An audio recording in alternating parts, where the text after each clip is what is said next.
नमस्कार मंडळी, लाईफलाईन सर्व्हिसला स्वागत आहे पुन्हा एकदा। तर आज आपण बघूया आपला जो स्कॅनर एक्सटूलचा XC70 आहे तर याला अपडेट कसं करायचं आज मी हे आपल्या व्हिडिओमध्ये थोडक्यात सांगणार आहे। तर सर्वात आधी आपण आपल्या फंक्शनमध्ये जाऊया, डायग्नोसिसमध्ये। आणि सर्वात आधी महत्त्वाचं अपडेटसाठी आपल्याला लागेल नेटवर्क। आपण इथे नेट कनेक्ट केलेला आहे, मोबाईलचा हॉटस्पॉट ऑन करून आपला सॉफ्टवेअर ऑन झालेला एक्सटूल। वेट करावं लागेल थोडा वेळ। ओपन झाल्यानंतर आपण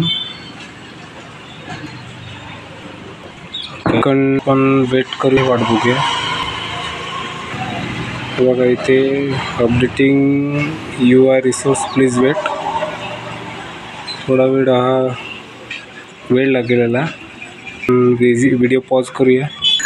बघा आता स्पीडने अपडेट होता, हे ओपन होत आहे, झालेला आहे।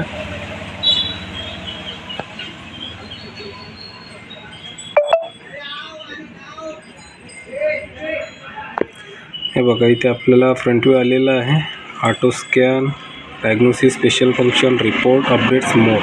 आपल्याला इथे अपडेटमध्ये जाऊन अपडेट ऑल, बघा इथे जेवढं अपडेट आलेलं आहे तेवढं एकूण 63 असेल, ते लिहूनच येईल आपल्याला। 63 ॲप जे आहे गाड्यांचा डाटा अपडेट आलेला आहे। तर आपण इथे ऑलवर क्लिक करूया, अपडेट होत आहे। याला आता वेळ आणि याला स्ट्रॉंग पाहिजे। बघा कोणते स्पीडने होत आहे, कोणते जिथे तर अशा अपडेट करावं लागते।